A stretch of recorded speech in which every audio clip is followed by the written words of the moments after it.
Desde la cárcel, pagando su segunda condena por corrupción, Emilio Tapia no solo consiguió mujer congresista, hizo familia y logró estar hoy en su casa. Ahora también tiene candidato propio al Congreso. Como revela La Silla Vacía, su viejo jefe de escoltas es candidato de Cambio Radical en Córdoba y lo lanzó con su pareja, Saray Roballo, la actual congresista de la U que calienta motores para la gobernación de ese departamento en 2027. Emilio Tapia fue uno de los cerebros del carrusel de la contratación en Bogotá en el desfalco de Samuel Moreno y también cayó por el escándalo de centros poblados, el robo de 80.000 millones del Internet para escuelas rurales durante el gobierno Duque. Hoy, pese a ese prontuario, paga su condena en libertad condicional. La representante Roballo, su pareja, le dijo a La Silla que el apoyo al candidato no tiene nada que ver con Emilio, que está dedicado a la familia. Pero Juan José El Nene Durango, así se llama el candidato, no es solo el exescolta de Tapia. En un proceso de extinción de dominio contra el empresario en 2014 por el carrusel, Durango apareció como representante legal de 2 empresas.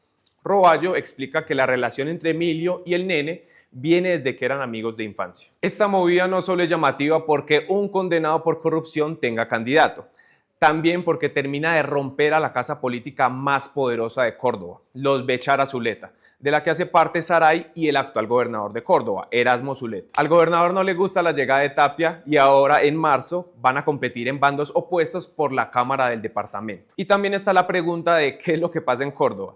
El ñoño Elías salió de la cárcel luego de un gran desfalco y fue recibido como una superestrella en Sagún. Tanto el ñoño como Musa Besaile tienen fichas en el Congreso a través de familiares y amigos. Wadid Mansur, hijo del acusado de parapolítica Julio Mansur, prepara su salto de Cámara a Senado a pesar de ser uno de los congresistas metidos en el caso de gestión de riesgo. Y ahora, también en Córdoba, Emilio Tapia podría tener congresista en el partido de Germán Vargas Lleras. Un video de Iván Cepeda caminando vuelve a poner el tema de su salud en la campaña.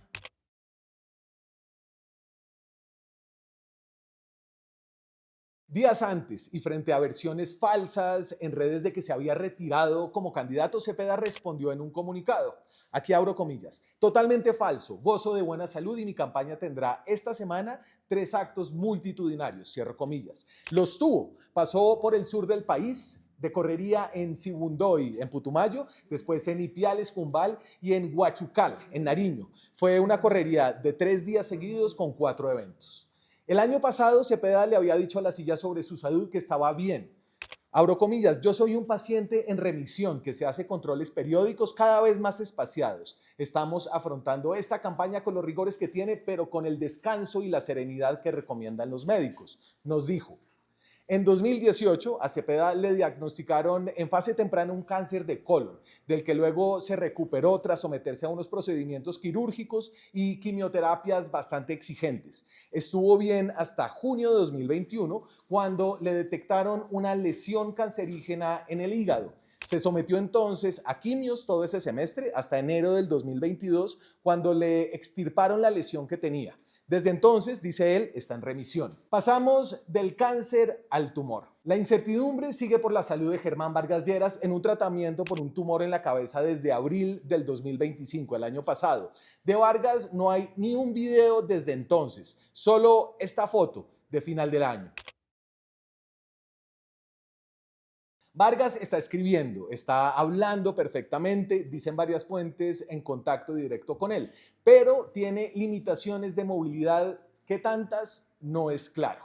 El tema sigue siendo clave en la definición de si decide un lanzamiento tardío a la presidencia como una opción de pronto entre Abelardo y Paloma Valencia en la derecha. Pero más allá de las ganas que tienen muchos en Cambio Radical, su partido, como su tratamiento, esta opción sigue siendo un tema de pronóstico incierto. Petro quiere traerse la plata de los fondos privados de pensiones invertida en el exterior a la brava. El gobierno Petro está preparando una de las movidas regulatorias más grandes y riesgosas que se hayan intentado en Colombia.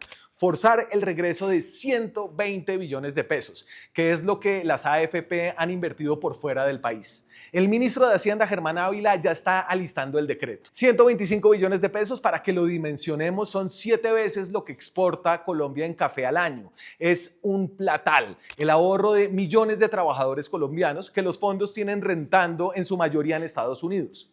El gobierno le puso la mira a esta plata porque en Colombia hay poca inversión y está cayendo. Hoy los fondos administran cerca de 400 billones de pesos, casi lo mismo que un presupuesto nacional sin deuda. De ese total, el 43% está invertido por fuera del país. El gobierno quiere obligar el regreso de parte de esa plata para empujar el crecimiento desde adentro.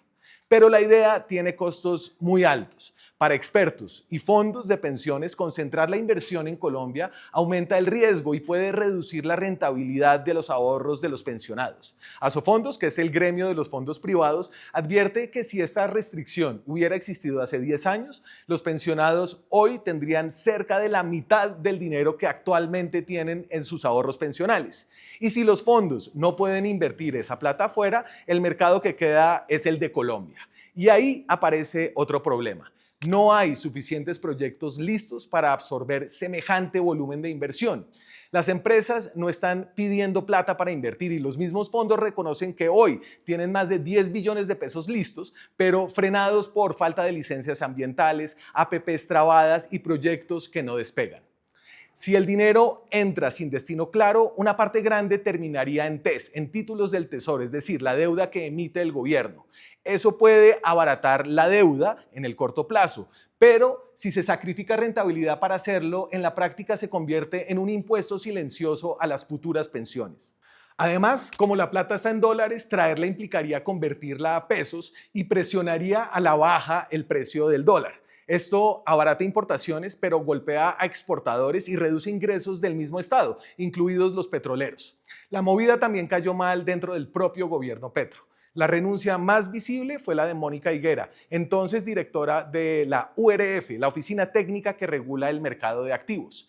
Al salir, ella dijo sin rodeos: traer dinero por traerlo no es responsable con los colombianos. Con ella, otros 30 funcionarios de la entidad presentaron su renuncia protocolaria.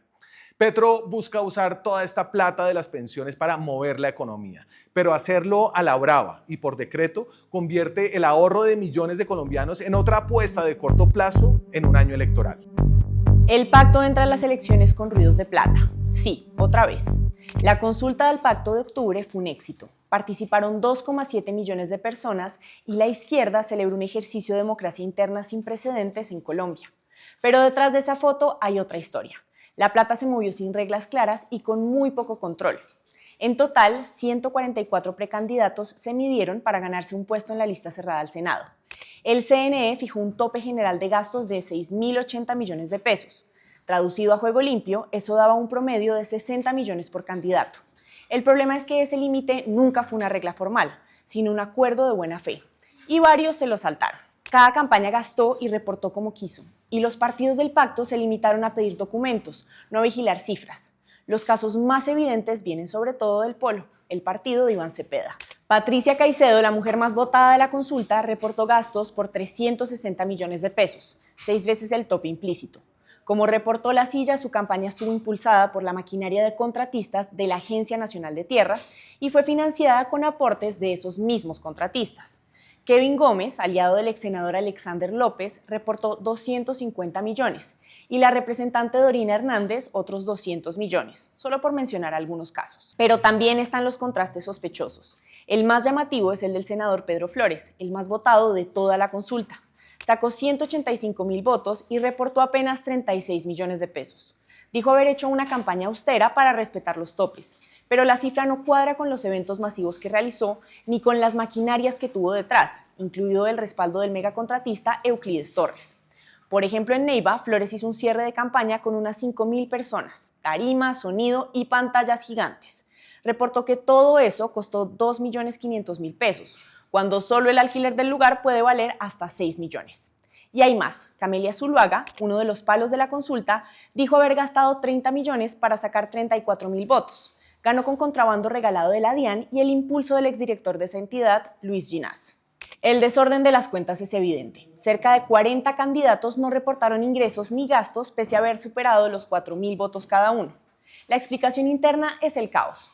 Cuentas que no se abrieron, reportes de afán, plata que entró y salió del mismo día. Las denuncias ya llegaron al CNE y reactivan un fantasma conocido, el de la campaña de Petro en 2022. La consulta fue un éxito, sí, pero dejó claro que cuando nadie cuida la caja, la plata vuelve a torcer la cancha. No es la comparación más obvia, pero Colombia se parece un poco a Canadá, sobre todo en este nuevo mundo trumpista, donde los poderosos hacen lo que quieren y los débiles toman lo que deben. Así lo puso el primer ministro de Canadá, Mark Carney, en un discurso en Davos que ya es catalogado de histórico.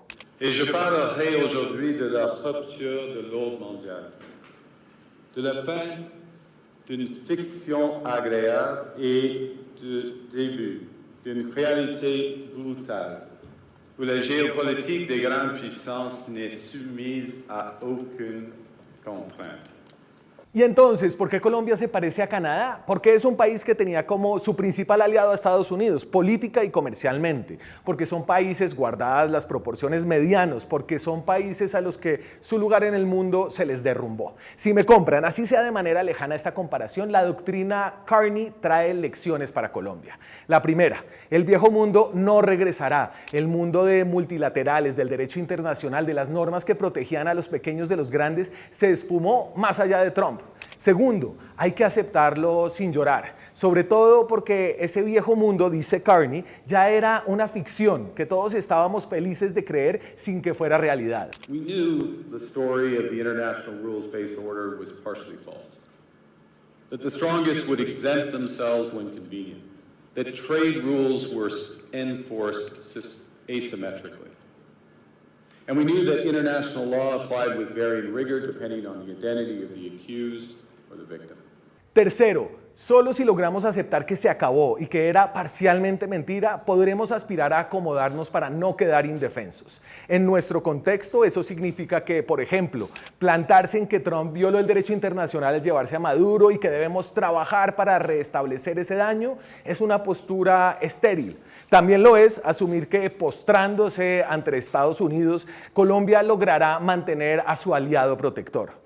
No se trata de abandonar los principios. Lo que propone Carney se llama realismo de principios, una mezcla delicada de pragmatismo e idealismo. Para cada tema, una combinación estratégica de lo que cada país cree que está bien y de lo que le interesa.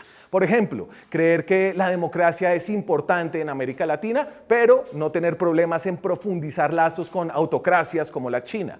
Y para poder ejercer ese realismo con principios, dice Carney, se necesita algo de fuerza, inversión en seguridad, autosuficiencia en temas estratégicos como energía y seguridad alimentaria. Por ese lado, esta idea reivindica a Petro en su compra de los aviones caza, más allá de si salieron demasiado caros, en su idea mal ejecutada de tener una política industrial y agraria. En cambio, desnuda la ingenuidad de creer que dejar de producir petróleo y gas es una buena idea. We know the old order is not coming back. We shouldn't mourn it. Nostalgia is not a strategy. But we believe that from the fracture we can build something bigger, better, stronger, more just. No estamos indefensos, dice Carney, pero para no estarlo hay que reconocer que el mundo posterior a la Segunda Guerra Mundial no existe más.